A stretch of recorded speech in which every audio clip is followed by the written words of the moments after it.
Hello guys and welcome to codes.sofism। आज हम हमारे वीडियो में यार इफ एल्स इफ स्टेटमेंट्स को समझने वाले हैं। यहाँ पर इफ एल्स स्टेटमेंट और इफ स्टेटमेंट को हम बहुत अच्छे से कवर कर चुके हैं और इफ एल्स समझने में हमें ज्यादा डिफिकल्टी भी नहीं हुई थी और वैसे ही इफ एल्स इफ का भी होने वाला है क्योंकि ये भी हमारी एक्सटेंशन है इफ एल्स स्टेटमेंट की।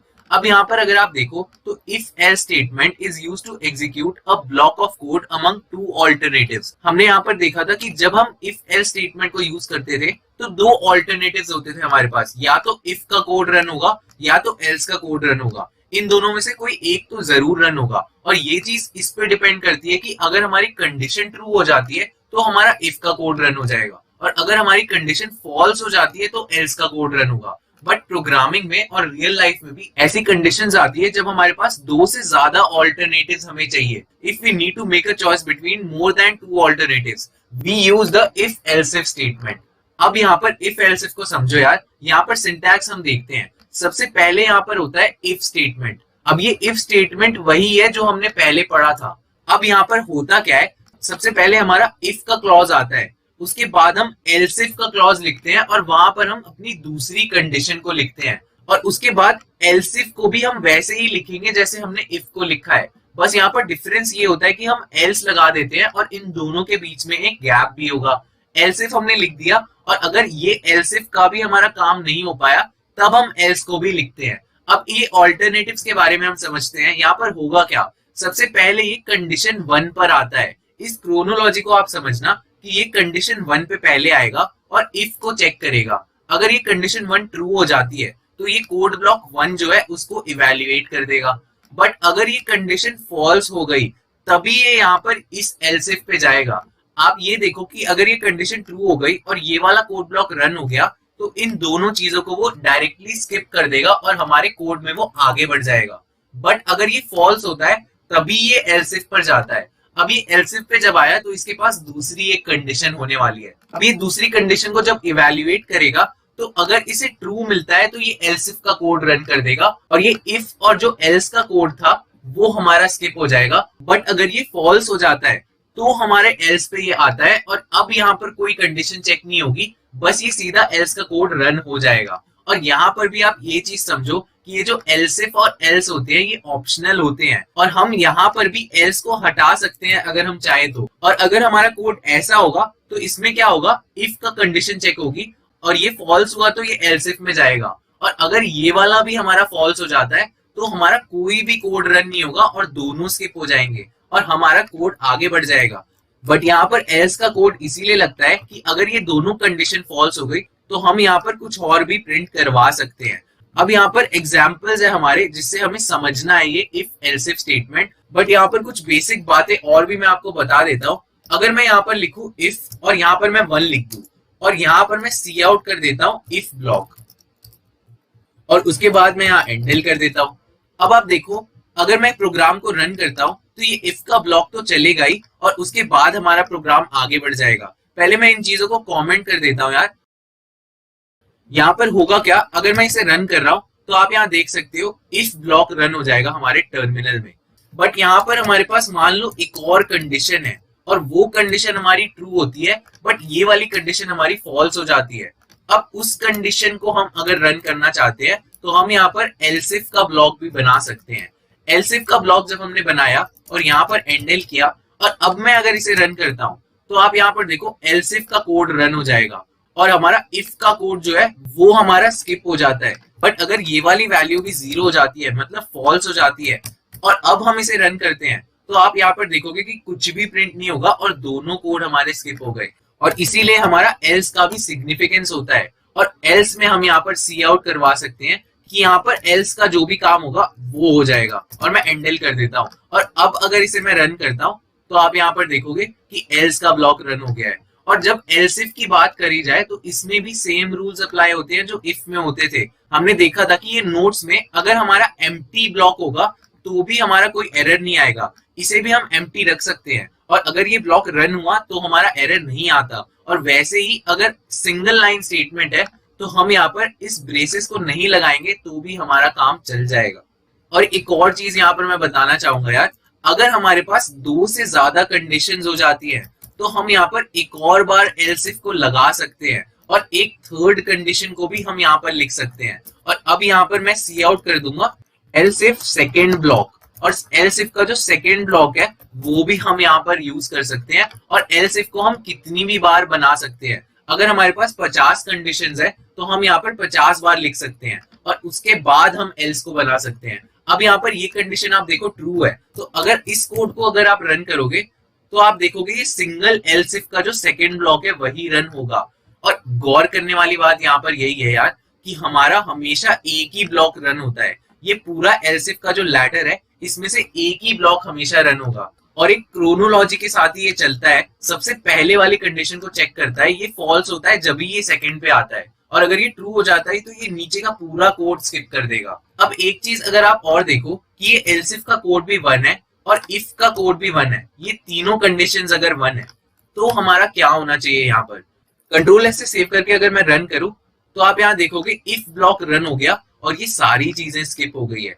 अब ये हुआ क्यों है, क्योंकि इफ एल्स में होता क्या है यार, ये सबसे पहले इफ को चेक करता है। अब ये कंडीशन क्योंकि ट्रू हो चुकी है तो ये पहला ब्लॉक रन कर देगा और इन चीजों को देखे बिना ही सारी चीजों को स्किप कर देता है। ये इस चीज को नहीं देखेगा कि एल्स इफ में जो कोड है उसका जो कंडीशन है वो 1 है, ये पहले ही सारी चीजों को स्किप कर देगा। तो यहाँ पर क्रोनोलॉजी यही है कि जब पहली बार इसे ट्रू मिल जाएगा तो वहीं पे ये उस ब्लॉक को रन कर देगा और नीचे के जितने भी ब्लॉक्स है उन्हें स्किप कर देगा। और अगर इसे 0 मिलता जाता है और जितने भी स्टेटमेंट्स है सारे 0 हैं, तभी ये एल्स पे आता है और उस चीज को रन करता है। आप यहाँ देख सकते हो कि एल्स ब्लॉक प्रिंट हुआ है।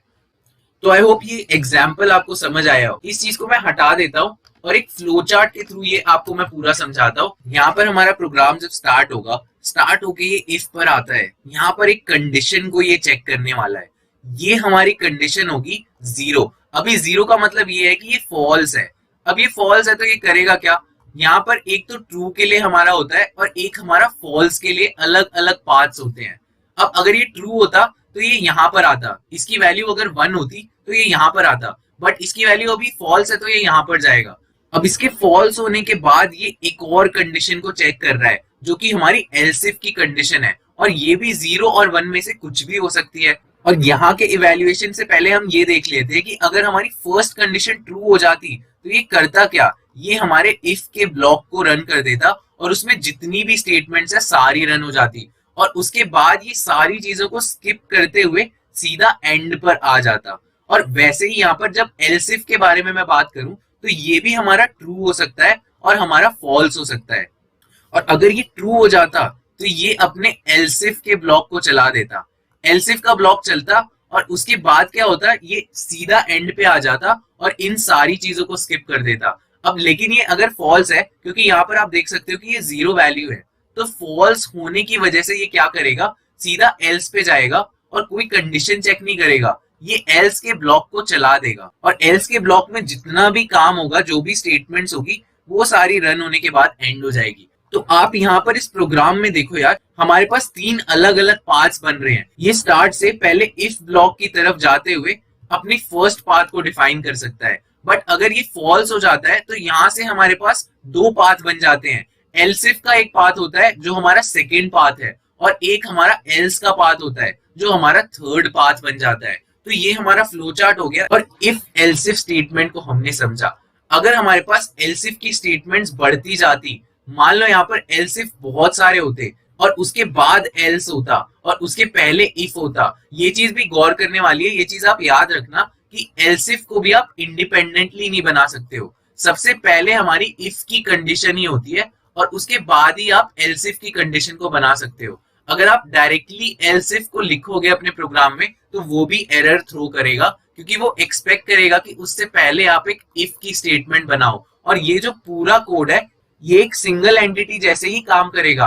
तो यहाँ पर बहुत सारी बातें हमने कर ली। अब यहाँ पर एक और चीज आपको मैं बताता हूँ। यहाँ पर मैं आपको इफ एल्स इफ लैडर के बारे में बताने वाला हूँ। ये कॉन्सेप्ट इंपॉर्टेंट है यार समझने के लिए। हमारा प्रोग्राम एग्जीक्यूशन मान लो यहाँ से स्टार्ट हो रहा है और सबसे पहले हमारे पास एक कंडीशन आती है इफ की। अब इफ की कंडीशन में हम घुसेंगे। इफ की कंडीशन में घुसने के बाद हम इसे ट्रू भी ले सकते हैं और हम इसे फॉल्स भी ले सकते हैं। अगर ये ट्रू हो जाता है तब तो हमारा इफ का ब्लॉक रन हो जाएगा। यहाँ पर मैं लिख देता हूँ इफ ब्लॉक रन्स, और इफ अगर ये रन हो जाता है तो हमें पता है कि और सारी चीजें स्किप होते हुए सीधा ये एंड हो जाता है। बट अगर ये फॉल्स हो जाता है तब यहाँ पर हम क्या करेंगे, यहाँ पर हम एक और कंडीशन को चेक करते हैं। ये दूसरी कंडीशन होती है एल्स इफ की कंडीशन। एल्स इफ की कंडीशन चेक होने पर भी ये ट्रू भी हो सकता है और ये फॉल्स भी हो सकता है।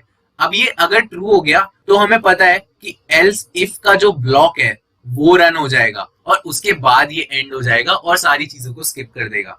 बट यहाँ पर हम एक और बार एल्स इफ की कंडीशन लगा सकते हैं। यही चीज मैंने आपको बीच में समझाई भी थी कि हम n numbers of else if statements को लिख सकते हैं। इसके बीच में हम बहुत सारे एल्स इफ्स को लगा सकते हैं और अगर ये ट्रू हो जाता है तो ये एल्स इफ का जो सेकेंड ब्लॉक है उसको रन करने के बाद यहाँ पर वो एंड करेगा। और ऐसे ही हमारे n ब्लॉक्स हो सकते हैं। यहाँ पर मैं n ब्लॉक्स लिख देता हूँ। अगर ये एल्स इफ के सारे कंडीशन फॉल्स होते जाते हैं, आप देखो ये भी फॉल्स हो गया, ये भी फॉल्स हो गया और n ब्लॉक्स सारे अगर फॉल्स हो जाते हैं, यहाँ पर आप देखो हमारा लास्ट ब्लॉक है, ये nth ब्लॉक है एल्स इफ का। ये एल्स इफ का जो nth ब्लॉक है वो अगर ट्रू होता, यहाँ पे बहुत सारे बीच में ब्लॉक्स थे जो सारे फॉल्स हो गए, बट ये जो nth ब्लॉक था वो अगर ट्रू हो जाता तो ये nth ब्लॉक रन हो जाता। बट अगर ये चीज फॉल्स हो गई, आप इसको ध्यान से समझना, अगर ये चीज फॉल्स हो गई तो हमारा एल्स का ब्लॉक रन होता है और हमारी कोई कंडीशन एंड में चेक नहीं होती। जो लास्ट एल्स इफ की कंडीशन थी उसको फॉल्स होने के बाद हम सीधा एल्स को चला देते हैं और उसके बाद हम एंड करते हैं। और ये जो हमारा सक्सेशन होता है इसी को हम कहते हैं इफ एल्स इफ लैडर। और यहाँ पर अगर देखा जाए तो प्रोग्राम एग्जीक्यूशन में हमारे पास n नंबर ऑफ पाथ्स होते हैं। ये कहीं से भी जाके एंड पे जा सकता है, जहां भी इसे ट्रू मिल जाएगा ये वहां पे एंड कर देगा। और अब हम यहाँ पर एग्जांपल्स के थ्रू इसका लॉजिकल यूज समझते हैं। तो गाइस यहाँ पर अपने फर्स्ट एग्जांपल को हम देखते हैं। फर्स्ट एग्जांपल हमारा क्या कहता है, इसे मैं अनकॉमेंट करूंगा और आप देखो check if number is positive, negative और जीरो। हमने एल्स इफ में देखा कि हम चेक कर सकते हैं कि नंबर इज पॉजिटिव और नॉट पॉजिटिव।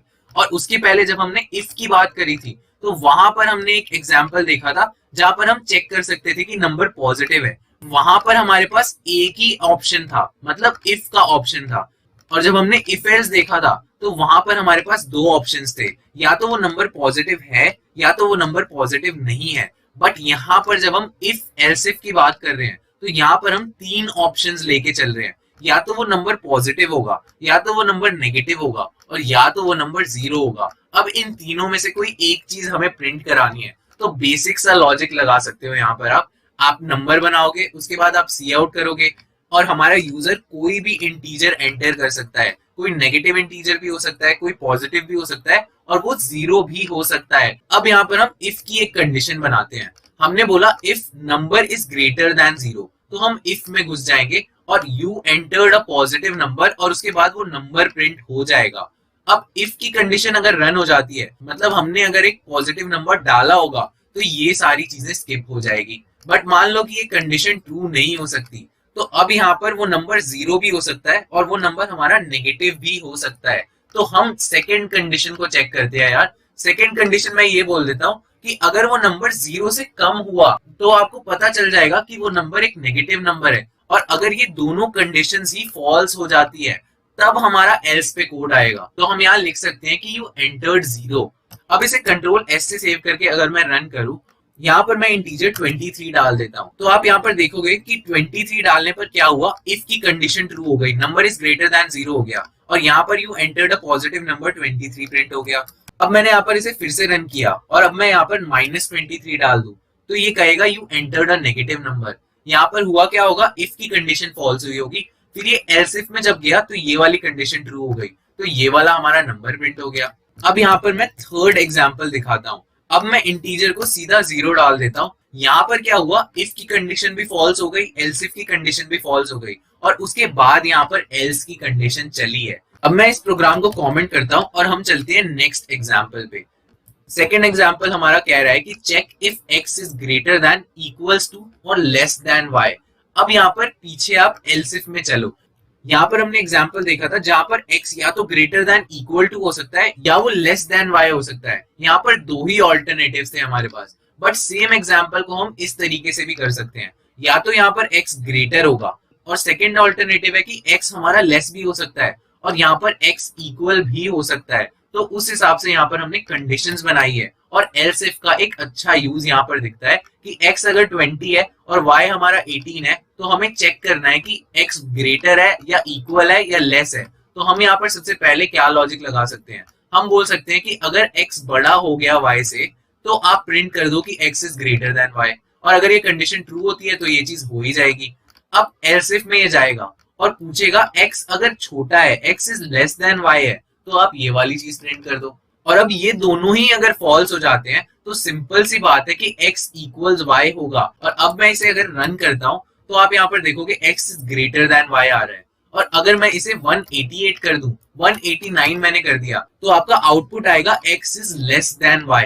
और यहाँ पर x is less than y की जो कंडीशन है वो ट्रू हो रही है, क्योंकि फर्स्ट कंडीशन फॉल्स हो गई तो यहाँ पर इसने इसे चेक किया और ये ट्रू हो गई तो इसने इसे प्रिंट कर दिया।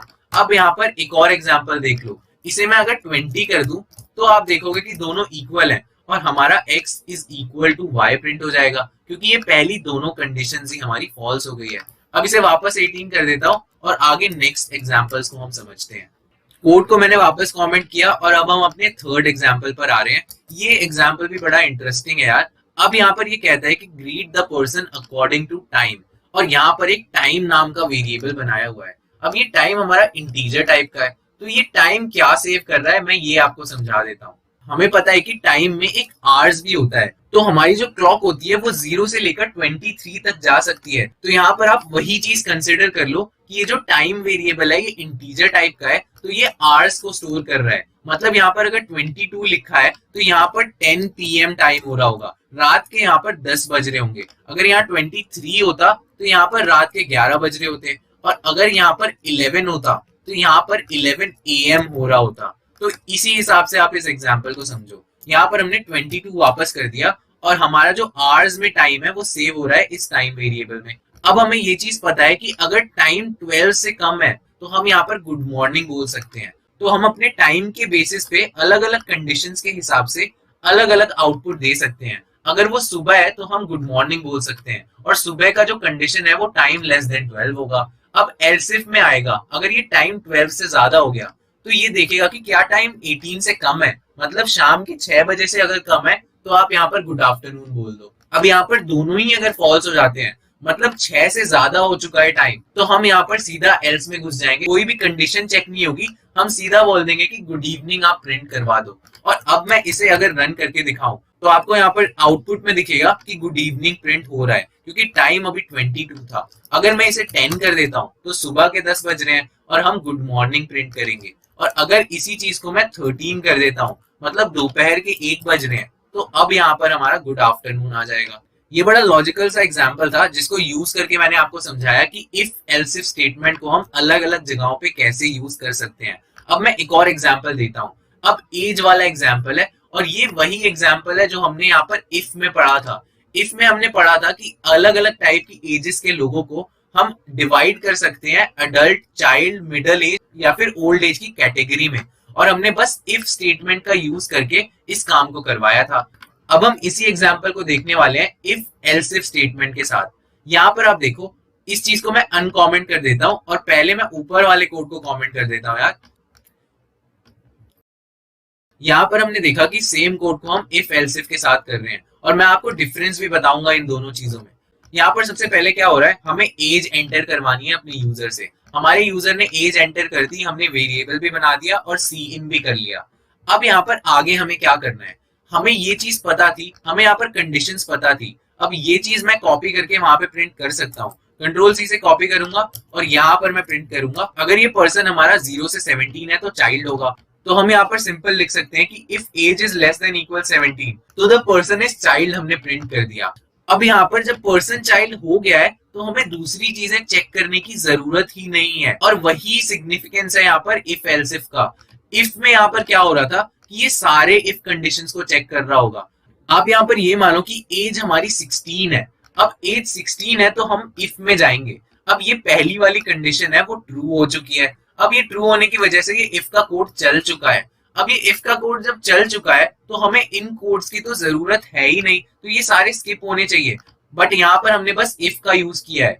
इवन इफ ये पूरा प्रिंट हो चुका है ये इसको भी चेक करेगा और इसमें ये फॉल्स आएगा, फिर ये इसको भी चेक करेगा और यहाँ पर भी कंडीशन फॉल्स होने की वजह से ये स्किप होगा, फिर ये इसको भी चेक करेगा और यहाँ पर कंडीशन फॉल्स होने की वजह से इसको भी स्किप करेगा। तो यहाँ पर प्रॉब्लम बस यही थी कि एज कुछ भी हो, हमारी सारी कंडीशंस चेक हो रही थी। बट यहाँ पर फायदा ये है कि हम एक साथ इसे क्लब कर रहे हैं, ये एक एंटिटी जैसा है। अब अगर एज हमारी 16 होती है तो ये वाला कोड रन होने के बाद ये सारी चीजें सीधा स्किप हो जाएगी, ये सब चेक करने की हमें जरूरत ही नहीं पड़ेगी। लेकिन अगर हमारी एज हो जाती है इस रेंज में, मतलब यहाँ पर मान लो कि एज हमारी 20 हो जाती है, तो क्या होगा, यहाँ पर इफ की कंडीशन फॉल्स हो गई, फिर ये पहले एल्स इफ में जाएगा और ये वाली कंडीशन ट्रू होने की वजह से ये रन हो जाएगा और फिर ये वाली चीजें स्किप हो जाएगी। तो सेम एग्जाम्पल और सेम आउटपुट यहाँ वाला ही आएगा, बट यहाँ पर डिफरेंस यही है कि हमने इफ एल्स लैडर का यूज किया है। आप ये भी देख सकते हो कि 2 बार हमने एल्स इफ का यूज किया है, और अगर हमारे पास और बहुत सारे रेंजेस होते, यहाँ पर और 3-4 रेंजेस होते, अगर मान लो 31 से 45 होता और 45 से 60 होता, तो हमारे पास एक्स्ट्रा रेंजेस बन जाते, तो हम एक्स्ट्रा एल्स इफ स्टेटमेंट्स को भी बीच में यूज कर सकते थे। इस चीज को रन करके आपको मैं दिखा देता हूँ। अगर हमारी एज यहाँ पर 34 है, तो आप यहाँ पर देखोगे कि आप एक मिडिल एज्ड आदमी हो, और अगर मैं इसे रन करके 12 दे देता हूँ तो यहाँ पर चाइल्ड आ जाएगा। और सारी चीजों के लिए एक बार रन करके देख लेता हूँ, यहाँ पर मैं 20 दे देता हूँ तो आपको यहाँ पर अडल्ट मिल जाएगा, और अगर यहाँ पर मैं 61 दे देता हूँ तो आपको ओल्ड पर्सन मिल जाएगा। तो आई होप आप समझे हो कि इफ एल्स लैडर यहाँ पर कैसे काम कर रही है। और अब हम यहाँ पर देखने वाले हैं अपने चेकिंग द पासवर्ड्स को। ये वाला प्रॉब्लम तो हम बहुत बार देख चुके हैं, और इफ वाले में हमने एक और बार इस चीज को पढ़ा था, और इसको नए तरीके से हम इफ एल्स इफ में अब समझने वाले हैं। मैं यहाँ पर इसे अनकॉमेंट करता हूँ। अगर आपने यहाँ पर इफ वाली वीडियो देखी थी तो आपको इजीली समझ आ जाएगा, और अगर आपने नहीं देखी तो आप इफ स्टेटमेंट की वीडियो देखो मेरे चैनल पर। और अब हम इस एग्जांपल को देखते हैं। यहाँ पर हमें पासवर्ड चेक करना है और हमारे पास एक मोबाइल है। हमने सेव पासवर्ड बनाया जो कि पहले से सेव्ड है, और एंटर्ड पासवर्ड बनाया जो हम अपने यूजर से एंटर करवाएंगे। अब यहाँ पर सिनेरियो यही है कि हमारे पास एक बूलियन वेरिएबल है फिंगरप्रिंट मैच, और वो हमारा फॉल्स है, मतलब हमारा फिंगरप्रिंट मैच नहीं हुआ है, और अब हम पासवर्ड मैच करवाना चाहते हैं। और पासवर्ड मैच कैसे होगा? अगर saved password equals entered password हो जाता है, मतलब हमारा यूजर सही पासवर्ड एंटर कर देगा, तभी हमारा ये जो पासवर्ड मैच है वो ट्रू सेव कर रहा होगा। अब यहाँ पर होगा क्या, हमें पता है कि फिंगरप्रिंट मैच तो फॉल्स है। अब यहाँ पर इफ एल्स इफ का कैसे यूज किया है मैंने, आप ये देखो। हम यहाँ पर सी आउट ऐसे करवाना चाहते हैं कि फोन हमारा फिंगरप्रिंट से अगर खुला है तो आप यहाँ प्रिंट कर दो कि फिंगरप्रिंट से हमारा फोन खुल गया है, और अगर हमारा फोन पासवर्ड मैच से खुला है तो आप प्रिंट कर दो कि फोन हमारा पासवर्ड से खुला है। और अगर हमारा फोन नहीं खुलता तब आप यहाँ पर प्रिंट करो कि फोन हमारा ओपन नहीं हुआ, क्योंकि पासवर्ड और फिंगरप्रिंट हमारे मैच नहीं हो पाए हैं। और किसी भी फोन में हम इसी क्रोनोलॉजी से जाते हैं। सबसे पहले हम फिंगरप्रिंट मैच ट्राई करते हैं। अब अगर ये फिंगरप्रिंट मैच ट्रू हो गया, इसे मैं एक बार ट्रू कर लेता हूँ और फिर हम यहाँ पर एग्जाम्पल्स को समझते हैं। अगर ये ट्रू हो जाता है तो हमें पासवर्ड की तो जरूरत ही नहीं होती और सीधा हमारा फोन ओपन हो जाता है। बट अगर ये फॉल्स हो जाता है तब हमें यहाँ पर पासवर्ड की जरूरत पड़ती है, और पासवर्ड हमारा अगर सही हो जाता है तो हमारा फोन खुल जाता है। बट अगर हमने पासवर्ड भी गलत एंटर कर दिया तो फोन हमारा नहीं खुलेगा, और वही हमारी एल्स की कंडीशन सिग्निफाई कर रही है। तो अगर मैं इसे अभी यहाँ पर रन करता हूँ तो आप यहाँ पर देखो कि एंटर और पासवर्ड तो कह रहा है। अगर मैं 2 3 4 5 6 लिख दूं जो कि गलत पासवर्ड है, तो आप यहाँ पर देखोगे phone is open through fingerprint आ चुका है, क्योंकि हमारा फिंगरप्रिंट तो ट्रू था ना। बट अगर मैं इसे फॉल्स कर देता हूँ, मतलब अगर हमारा फिंगरप्रिंट मैच नहीं हुआ है, तो हम यहाँ पर क्या करेंगे, एंटर और पासवर्ड करेंगे। और अगर हमारा पासवर्ड सही होता है तो आप यहाँ पर देखोगे कि सेकंड वाला जो एल्स इफ था वो ट्रू हो गया है और हमारा phone is open through password आ चुका है। और अगर हमारा पासवर्ड भी गलत है और ये हमारा फिंगरप्रिंट तो फॉल्स है ही, तो हम यहाँ पर पासवर्ड अगर गलत एंटर कर देते हैं तो आप यहाँ पर देखोगे phone did not open because password and fingerprint did not match, मतलब ये दोनों कंडीशंस ही हमारी फॉल्स हो गई है। अब यहाँ पर एक और एग्जांपल मैं दिखाऊंगा। अगर ये ट्रू होता है हमारा, मतलब फिंगरप्रिंट मैच हो चुका है, और अब हम यहाँ पर पासवर्ड लिखते हैं, और अगर मैंने पासवर्ड सही लिख दिया तो अब यहाँ पर हो क्या रहा है, फिंगरप्रिंट भी ट्रू है और पासवर्ड भी सही, और पासवर्ड भी हमारा ट्रू है। बट अगर मैं एंटर करूंगा तो आप यहाँ ये देखोगे कि phone is open through fingerprint आएगा, क्योंकि सबसे पहले ये चेक करता है फिंगरप्रिंट को, और अगर फिंगरप्रिंट सही हो गया तो ये यहाँ पर एल्स इफ में जाएगा ही नहीं। इवन इफ ये पासवर्ड मैच ट्रू है, ये इस चीज को इग्नोर कर देगा और ये नीचे की सारी चीजों को इग्नोर करते हुए इफ एल्स इफ के बाहर आ जाएगा और नीचे अगर कोई कोड होगा तो उसको ही रन करेगा। तो गाइज मैंने यहाँ पर बहुत सारे एग्जाम्पल्स आपको बता दिए हैं और मैं होप कर रहा हूँ कि इफ एल्स इफ भी आपको बहुत अच्छे से समझ आया हो। वो लैडर जो मैंने आपको समझाई थी वो भी बहुत इंपॉर्टेंट होती है और आगे अपने कोर्स में हम ये सारी चीजें बहुत ज्यादा करते जाएंगे। तो अगर आपको ये वीडियो और एग्जाम्पल्स अच्छे लगे हो तो आप वीडियो पे कमेंट करो यार, और लाइक करो मेरे वीडियो को और सब्सक्राइब करो मेरे चैनल को। तो गाइज इस वीडियो के लिए इतना ही। Thank you and I will see you in the next video.